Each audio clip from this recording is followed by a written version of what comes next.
예, 오늘은 누가복음 20장 27절부터 40절까지의 말씀 본문으로 해서 하나님, 나의 하나님이라는 제목의 말씀이 전달될 것입니다. 오늘 제목이 어떻게 된다고요?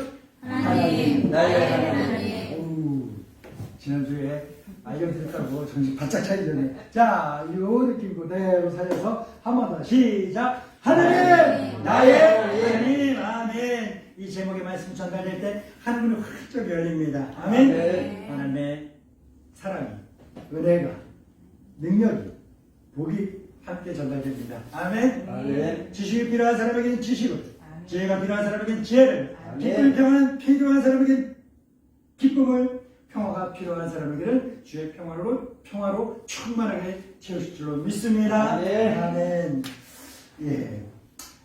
예수님이 반복되는 공격을 받습니다. 공격을 받아요. 예수님은 포도원, 주인, 농부, 그리고 주인이 보낸 종들, 주인의 아들의 예를 들면서 하나님께서 이스라엘에게 맡겨주신 귀한 사명을 이스라엘이 감당하지 못하고, 믿음의 사람들이 감당하지 못하고, 또 모든 세상 사람들이 감당하지 못하게 되고, 또한 하나님의 종들, 하나님의 뜻대로 살아야 됩니다. 말씀을 전하는 그 주님의 종들을 무시하고, 외면하고, 듣지 않고, 거부하고, 심지어는 박해하고, 때리고, 욕하고, 내쫓고, 죽이기까지 한 그 사람. 하나님의 아들 예수 그리스도에 영접하지 않고, 또 그렇게 못 받고 죽인 그 사람들에게 결국은 어떤 일이 일어날 거냐? 포도원 주인의 아들이 엄격한 심판의 주가 되어서 이 세상에 있는 사람들을, 또한 포도 농부들을 심판하게 될 것이다 라고 이야기를 하셨습니다. 예수님의 이 말씀을 듣던 사람들 가운데서 대부분의 사람들은 무슨 얘기로 들었을까요? 아, 포도원에 이런 스토리가 있구나 라는 그런 얘기로만 들었을 거예요. 그런데 그 중에 몇몇 지식인들이 있었는데요. 그 지식인들은 누구냐? 지난주에 나왔던 서기관과 대제사장들. 서기관과 대제사장들은요, 요 산헤드린 공회라는 그 조직체가 있는데, 우리나라로 따지면 뭐 국회 비슷하다고 보시면 돼요. 근데 요 서기관과 대제사장들이나 율법학자들은 대부분 어느 파에서, 어느 정당에서 나왔느냐 하면 율법의 엄격한 바리새파. 뭐라고요? 바리새파에서 이런 서기관들이 대부분 나오고, 율법학자들이 대부분 나오고, 대제사장도 나오고 그랬었습니다. 그리고 그보다 약간 세력은 작지만 상당히 큰 정당과 같은 파가 있었습니다. 뭐들까요? 사두개파. 사두개인이라고 많이 나오죠. 바리새인, 사두개인, 바리새파, 사두개파. 예, 같은 말입니다. 바리새당원,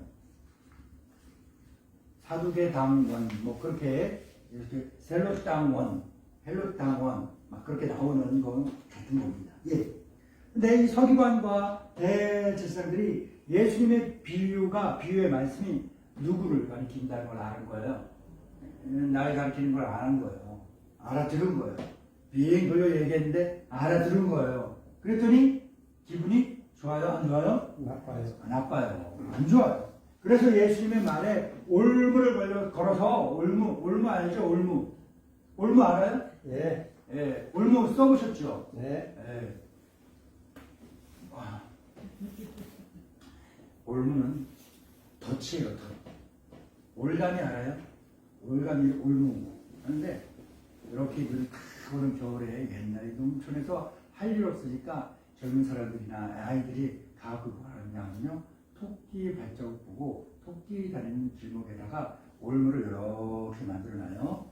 토끼나 뭐 다른 것들이 지나가다가 그 올무를 재수 좋게, 우리 입장에서는 재수 좋게, 토끼 입장에서는 재수 나쁘게 탁 지나가면 그 지나가는 그 구멍에 몸이나 발이나 뭘 집어넣는 순간 이게 쪼그라들어.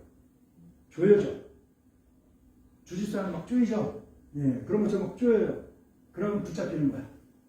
그러면은 방울이나 뭐 병 같은 걸 달아놨다가 소리가 나거나 아니면 점심 한 끼 먹고 와갖고 이렇게 돌아보다가 먹으려나 보다가 딱 돌리면 덧, 올무.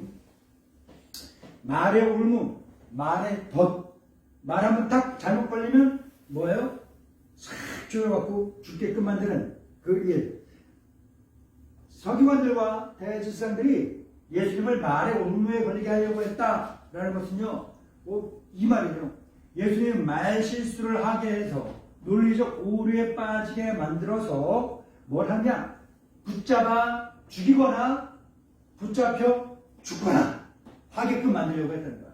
결과는 뭐예요? 예수님을 죽게끔 하겠다, 죽이겠다라는 거예요.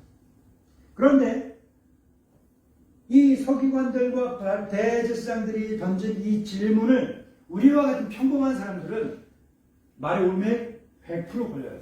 왜? 우리는 대부분 기존의 생각의 틀에서 벗어나질 않잖아요. 그게 제일 안전하고 그게 가장 확실하고 그게 최고인 것 같고 이게 정답인 것 같잖아요. 그렇죠? 그렇죠.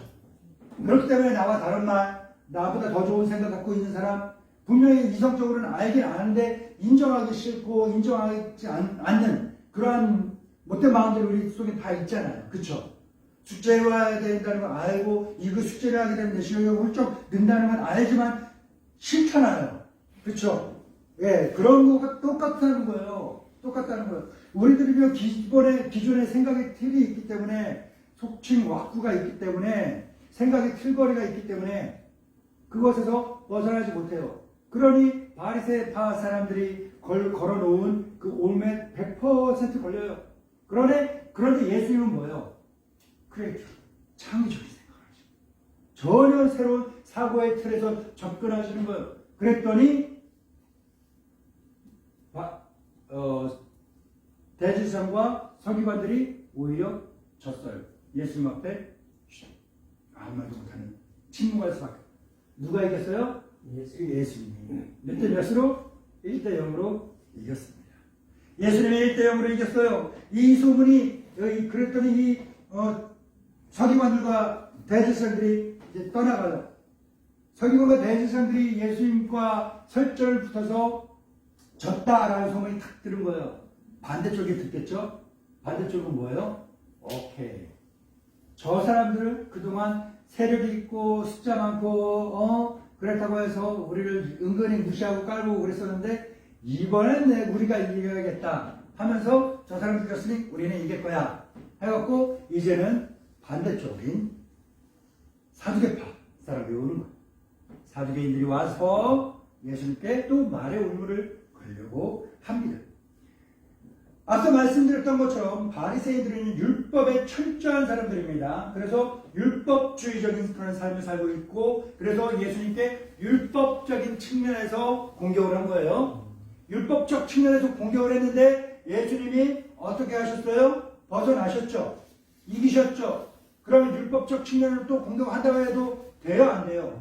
안 돼요. 그럼 다른 차원에서 측면에서 들어가야 되겠죠? 그럼 사두개인들이 생각이 여기에 있는 거예요. 바리새인들 자기들이 잘 잘하는 율법적 측면에서 공격했는데 졌어? 그러면 우리는 다른 차원에서 들어가야겠다 해서 영적인 차원, 믿음의 차원, 신앙의 차원에서 들어갔는데 바로 부활에 대한 측면으로 들어간 겁니다. 그런데 참 웃기고 말도 안 되고 아이러니한 상황인 거예요. 이 사두개인들이 바리새인들이 부활에 대해서 이야기했더라면 이해가 가요. 그런데 사두개인들이 부활에 대해 이야기한다는 건 이 아이러니야 말도 안 되는 그러한 모순이 일어나는 거예요. 왜냐하면 사두개인들은요 영적인 존재를 인정하지 않고 믿지 않아요. 죽은 사람의 부활도 인정하고 믿지 않아요. 죽음 이후의 세상에 대해서도 인정하거나 믿지 않아요. 부활에 대해서, 사후세계에 대해서, 천사나 악마나 뭐 그런 영적인 존재들에 대해서 부정하는 거야. 이러이러해서 이건 아니야. 이러이러해서 아니야. 이러이러해서 아니야. 라고 이런 오류와 부정과 반대만 하던 사람들인 거예요. 사두개인들은. 근데 이 사두개인들이 부활의 문제를 가지고 예수님께 질문을 하는 거예요. 어떻게 묻는지 한번 읽어보겠습니다. 누가복음 20장 17절부터 33절까지 시작.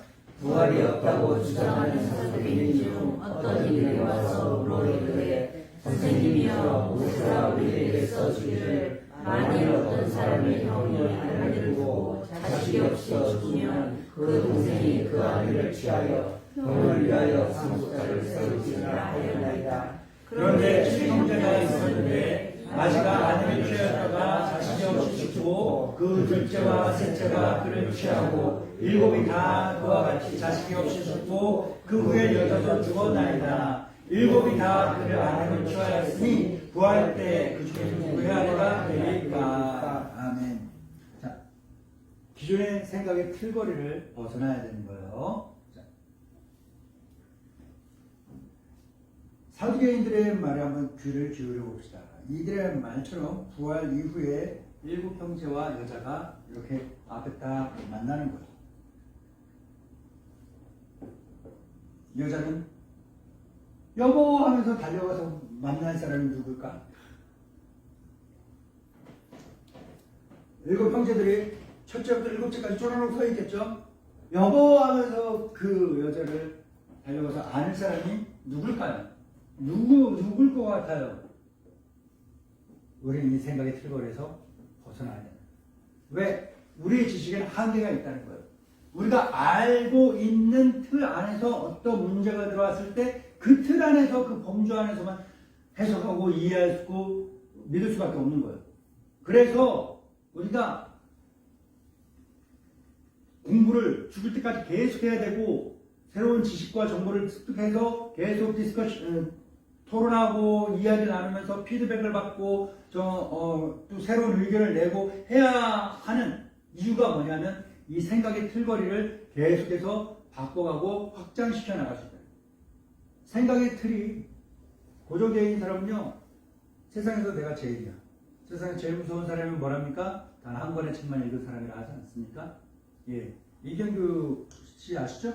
예, 이경규 씨는 뭐냐면요, 세상에 제일 무서운 게 뭔지 알아요? 뭔지 알아요?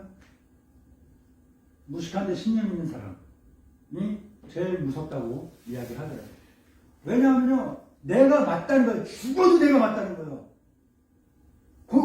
꼭 내가 맞다는 거예요. 다른 얘기하면 다 틀렸다는 거예요. 나만 맞다는 거예요. 야, 이러니 얼마나 무섭습니까? 이 틀거리를 벗어나야 돼요. 그래서 우리가 계속 공부를 해야 돼요. 학교 안 다닌다고 공부 안 하는 게 아니에요. 계속해서 책을 보고 뉴스를 접하고 다른 신문을 보고, 요즘은 세상 얼마나 좋습니까? 스마트폰으로도 컴퓨터로도 인터넷으로 들어가면 정보의 바다라고 이야기하잖아요. 엄청나게 많은 정보들을 검색만 하면 다 접할 수가 있어요. 계속해서 보고 읽고 토론하고 글을 쓰고 이야기하고 피드백을 받고 해야 됩니다. 글을 쓰고 이야기가 나오니까 우리 준이가 저보다 나아요. 저는요 10몇 년치 원고만 쭉 쌓였는데 준이는 무려 5페이지 분량의 글을 써서 책으로 나왔어요. 물론 한 권의 책을 혼자서 다 쓴 건 아니고 여러 사람이 쓴 책의 한 부분을 맡아서 썼는데, 우리 엄마 되시는 분이 앞에 차 마시면서 목사님 보세요 하면서 또 딸장하게 또 그렇게 칭찬받을 만하고 박수받을 만해요. 저보다 낫다니까요. 나는 원고만 잔뜩 쌓여있지 책으로 편집해서 내지 못한 건데, 여러분 글 써보신 분들은 아실 거예요. 글 써보신 분들은 아실 텐데 창조적인 활동이거든요. 근데 이거를 무려 5페이지 분량에 쓴다는 것은 결코 쉽지 않아요. 한 페이지 쓰려면 도대체 얼마나 많은 것들을 읽고 접하고 오랜 시간 고민하고 토론하고 이야기를 해서 한 줄, 두 줄 그렇게 나오는지 써본 사람들은 알고 그 일을 해본 사람들은 알아요. 그래요. 다시 본론 돌아오겠습니다. 생각의 틀을 확장시켜야 돼요. 그래서 우리가 계속 기도하고 말씀을 보고 성경을 보면 볼수록 어떻게 되는 줄 알아요? 외울 것 같죠? 새로워져요.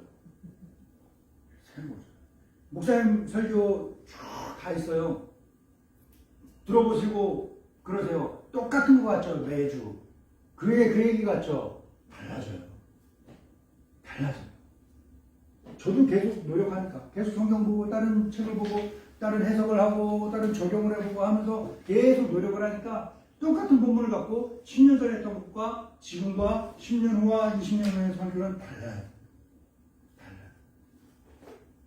이 상황, 사두개인들이 예수님께 던졌던 이 상황, 생각에 고정된 틀거리, 좁은 편협한 그 틀거리에서는 걸릴 수밖에 없어요. 그런데 예수님은 뭐예요? 전혀 새로운 차원에서 접근하잖아요. 왜? 우리는 이 땅에서 저 세상에 가보지 못했는데 이럴 거야 라고 추측해서 생각하는 건데 예수님은 뭐예요? 그곳에서 다 보고 경험하고 이 땅에 와서 우리를 그곳으로 이끄시는 분이잖아요. 그러니까 누구 말이 맞겠어? 누구 말이 맞겠어? 예, 그렇지. 예수님 말이 맞는 거예요. 예수님 말이 맞는 거예요. 사두개인들이 그 이야기 했더니 예수님이 뭐예요? 야, 니들이 이걸 몰라서 그러는 거야. 부활하면 어떤 일이 있어야 되는지 알아 하면서 예수님이 이야기하십니다. 이어지는 말씀 한번 보십시다. 예수님은 어떻게 응수하셨나? 시작. 우리는 이와 유사한 상황에서 어떤 생각을 하고 어떤 답을 선택하는가. 질문 자체를 보면서 동시에 질문의 의도를 살펴야 한다. 그렇죠. 예, 제가 못 눌렀던 거예요. 제가 지금까지 설명드렸던 생각의 틀거리를 확장해야 됩니다라는 내용인 겁니다. 자, 본문에 읽어봅시다. 시작. 예수께서 이르시되 이 세상의 자녀들은 장가도 가고 시집도 가되 성세상과 위중자들 앞에서 부활을 얻게 하나님의 여김을 가진 자들은 장가가고 시집가는 일이 없으며 그들은 다시 죽을 수도 없나니 이는 천사와 동등이요 부활의 자녀로서 하나님의 자녀입니다. 죽은 자가 살아난다는 것은 모세도 가시나무 떨기에 바닷물에서 주를 아브라함의 하나님이요 이삭의 하나님이요 야곱의 하나님이시라 칭하였나니 하나님은 죽은 자의 하나님이요 살아있는 자의 하나님이시라. 하나님에게는 모든 사람이 살아느니라 하시니 서기관 중 어떤 이들이 말하되 선생님 잘 말씀하신다이다 하니 그들은 아무것도 감히 더 물을 수 없으니라. 말은 다른데 표현은 다른데 더 이야기를 못했다라는 건 뭐예요? 윽담으로다는 거예요. 침묵했다는 거예요. 더 이상 뭐 졌다는 거예요.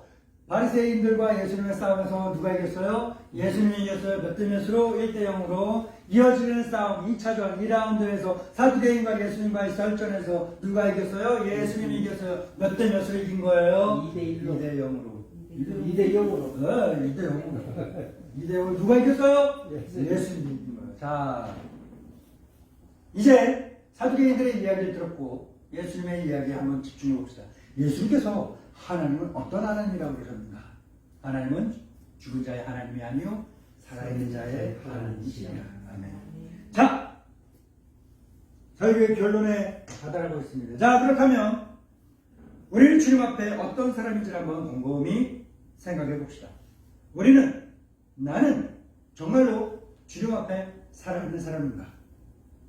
예수님이 말씀하신 살아있는 사람은 누굴까? 하나님은 과연 누구의 하나님입니까? 예수님 말씀처럼 하나님은 살아있는 사람의 하나님이십니다. 아멘. 살아있다라는 부분에 초점을 맞춰서 생각해보다는 살아있다라는 것은 크게 두 가지로 해석해 볼 수가 있는 거예요. 주 안에서 살아가는 사람, 말씀대로 살아가는 사람 이런 거요. 또 두 번째는 주 안에서 살아있는 사람, 믿음으로 구원받은 사람이란 믿음이 있는 사람이라는 거예요. 이 두 가지를 공통점은 뭐예요? 조금 전에 말씀드렸던 것처럼 예수님을 믿는 믿음으로 자기 죄에서 벗어나 참 생명을 얻은 사람, 즉 믿는 사람, 구원받은 사람이다라는 거예요. 자, 믿는 사람이 살아있는 사람이라는 건데 믿는 사람은 과연 누굴까? 구원받는 사람. 구원받은 사람이 곧 살아있는 사람이다. 시작. 구원받은 사람이 곧 믿는 사람. 바뀌었죠? 믿는 사람, 그래요. 똑똑해요. 정신이 맑죠? 예. 믿는 사람이 곧 구원받은 사람이다. 시작. 믿는 사람이 곧 구원받은 사람이다. 구원받은 사람이 곧 살아있는 사람이다. 구원받은 사람이 곧 살아있는 사람이다. 믿음으로 사는 사람이 살아있는 사람이다. 믿음으로 사는 사람이 살아있는 사람이다. 아멘. 이렇게 주 안에 살아있는 사람, 주님 안에서 살아가는 사람이 하나님의 기쁨 되는 사람. 아멘. 찬양했잖아. 나 주님의 기쁨 되기 원합니다. 두 손 들고 두 눈 감고 내 가슴에 손을 모아서 진심으로 나 주님의 기쁨 되는 삶을 살기 원합니다. 뭔 말이에요? 나 믿음으로 살아가겠습니다. 아멘. 말씀에 순종하며 살아가겠습니다. 하나님. 아멘. 다른 표현이 바로 나 주님의 기쁨 되기 원합니다. 내 생각에서, 내 마음에서, 내 말과 내 행동과 그 표정과 모든 것으로 뭐 되기 원합니다? 나 주님의 기쁨 되기 원합니다. 할렐루야. 아멘. 자, 그렇다면 우리가 믿는 하나님은 살아있는 사람의 하나님이신데 나는 과연 믿음으로 주님 앞에 살아있는 사람인가? 정말로 그렇습니까? 우리의 구원의 확신이 죽음의 공포를 물리칠 만한 담력을 갖고 있습니까? 내가 당장 죽을 위기야. 칼이 내 목에 들어왔어. 한 10수년 전 이야기인데 선교를 갔던 선교팀에서 이슬람에 붙잡혔죠? 그래서 참수를 당한 목사님이 이제 목이 잘리려고 이렇게 있는 거예요. 칼 잘 간 것 같고 내고 있는데 예수님 부인하면 살고 예수 믿는다고 고백하면 죽는다. 말 그대로 목 잘린다. 이 상황에서 내 목이 잘려 죽는. 근데 목이 잘린다는 것은요, 그때 영상이 많이 유포됐었는데 보신 분은 아시겠지만 한 번에 막 벌써 소풍 잘리는 게 아니에요. 툭 찌라듯이 잘립니다. 그게 뭐예요? 딱 죽는 게 아니라 모든 고통을 다 겪고 나서 죽는. 그 공포 앞에서 칼이 내 목에 들어와 있는 이때 이 상황에서 나 예수님 믿음으로 살겠습니다. 너 죽는다니까? 나 예수님 믿음으로 살겠습니다. 너 한 번만 더 얘기하면 죽는다니까? 아니 난 예수님 믿는다고 산다고요. 하면 뭐예요? 사람들이 볼 때 목이 잘려 죽은 거지만 이 사람은 뭐 한 거예요? 하나님 나라에 살아있는 사람이 된 거예요. 하나님 이런 사람이 하나님인데 내 믿음이 정말 이런 죽음의 공포 앞에서도 내 구원의 확신을 확실하게 지킬 수 있는가? 고백할 수 있는가? 우리의 믿음이 내 돈이 하루아침에 다 사라져버려. 내가 보이스피싱을 당해갖고 알코야 정식 찾아갖고 후달당에 은행 가고 통장 쫙 찍어봤더니 1,000만원, 2,000만원, 1억, 2억 들어있던 내 통장에 빵원 딱 찍혀있는 그 순간 이것도 하나님의 인도하심이죠 하며 주님을 찬양하며 믿음으로 살겠는가? 나 죽네 싶었고 혈압을 나서 그냥 쓰러져 죽을 것인가? 내 믿음이 어느 정도의 믿음이냐는 거예요. 내가 믿음을 지키는 순간 내 명성이 다 땅에 추락해. 사람들이 다 나를 외면하고 조롱해. 나에게 손 비비면서 다가오고 친절하게 굴었던 그 모든 사람들이 한 번에 돌아서면서 내가 저 사람 알아서 그러는데 하면서 온갖 있지도 않은 험담과 모욕적인 말을 쏟아내. 그런 상황에서도 내가 믿음을 굳게 지킬 수 있는가? 우리의 믿음이 내가 망하는 것도 두려워하지 않고 이겨낼 수 있는 그런 힘이 있는가? 과연 나는 하나님 앞에 정말로 살아있는 사람, 하나님께 인정하는 믿음의 사람, 참 살아가는 그런 사람인가? 하나님께서 나의 하나님이 되시도록 그렇게 살아가는 성도들이 되시길 바랍니다. 아멘. 하나님은 출애굽 시절 이스라엘 백성들에게 말씀을 주시면서 알려주셨어요. 하나님 말씀 잘 듣고 잘 지키면서 살면 너희는 내 거, 나는 내 거. 아멘. 너희는 내 백성이 되고 나는 너의 하나님이 될 것이다. 하나님을 나의 하나님으로 만드는 방법이라는 거예요. 주렇게 말씀을 읽어볼까요? 시작. 세계가 다 내게 속하였나니 내가 내 말을 잘 듣고 내 언약을 지키면 너희는 모든 민족 중에서 내 소유가 되겠고 너희가 내게 대하여 제사장 나라가 되며 거룩한 백성이 되리라. 너는 이 말을 이스라엘 자손에게 전할지니라. 아멘. 사랑하는 한수원교회 믿음의 동반자 여러분, 우리가 정말로 하나님 앞에 살아있는 사람 되기를 축복합니다. 아멘. 하나님 앞에 살아있는 사람이 되어서 하나님께서 당신의 하나님, 너의 하나님, 너네 하나님이 아니라 하나님, 나의 하나님. 아멘. 아멘. 하나님, 우리의 하나님의 되기를 축복합니다. 아멘. 하나님이 나의 하나님이시라면 아멘. 우리는 먼저 믿음을 가져야 합니다. 아멘. 그리고 하나님 말씀 잘 듣고 지키며 살아야 됩니다. 아멘. 사랑하는 믿음의 동반자 우리 모두가 이렇게 믿음과 순종의 삶을 통해서 하나님을 나의 하나님 되게 하는 그러한 복된 승리의 삶을 사는 성도가 되길 바랍니다. 하나님 앞에 믿음으로 살아있는 성도가 되길 바랍니다. 마음으로도 주를 기쁘게 하는 성도들이 되기를 진심으로 아멘. 축복합니다. 조시 하나님 아버지 감사합니다. 사랑하는 우리 믿음의 형제 자매들에게 귀한 말씀 주셨습니다. 하나님을 책에서 보는 하나님, 들은 하나님이 아니라 진정 내 하나님으로 삼기 위해서, 진정 우리 하나님으로 삼기 위해서는 우리가 먼저 그 어떤 위험과 불안과 공포도 물리칠 수 있는 확실한 믿음 가져야 됩니다. 그러한 구원의 확신을 가져야 됩니다. 이런 믿음을 가지고 주의 말씀을 듣고 지키며 살아가는 순종의 삶을 살게 하소서. 그래서 하나님 진정 나의 하나님이시오. 하나님 진정으로 우리 하나님이시오. 나는 진정 하나님의 백성이요. 우리는 정말로 하나님의 백성이라는 그런 확신을 갖고 살아감으로써 하나님의 큰 복을 받고 하나님의 기쁨 되는 삶을 살게 하소서. 정말로 이렇게 마음으로부터도 주를 기쁘게 하며 살아갈 수 있는 참으로 복 있는 성도 되게 하옵소서. 예수님의 이름으로 기도드립니다. 아멘. 아멘.